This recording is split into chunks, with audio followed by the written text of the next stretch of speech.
সপ্তম পাঠ আফালে নাকেসাহ ও তার কার্যাবলী নিয়ে আলোচনা। আফালে নাকেসাহ আফআলুন নাকিসা অর্থ হল অসম্পূর্ণ ক্রিয়াপদ।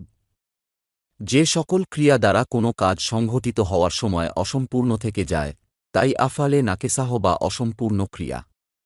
আফআলুন নাকিসা আফালে নাকেসাহ মোট 17টি, যথা ক্যান, সার, আসবাহ, আমস, আদহা, ظل، بات، عاد، أضى، غدا، راح، ما زال، ما برح، ما أنفتك، ما فت، ما دام، ليس।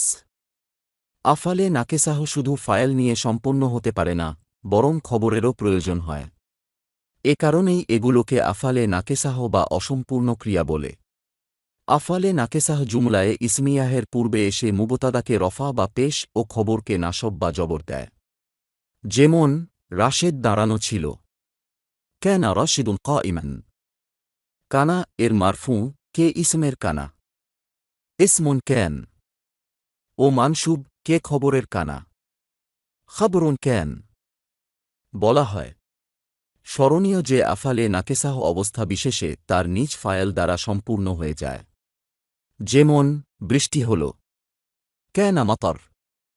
এখানে কানা শব্দটি হাসালা হাসল এর অর্থে ব্যবহৃত হয়েছে।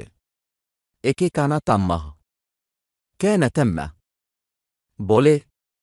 বাক্যের মধ্যে কানা শব্দটি মাঝে মাঝে অতিরিক্ত হয়ে থাকে, অর্থাৎ কানা কে বাদ দিলেও বাক্যের অর্থ পরিবর্তন হয় না।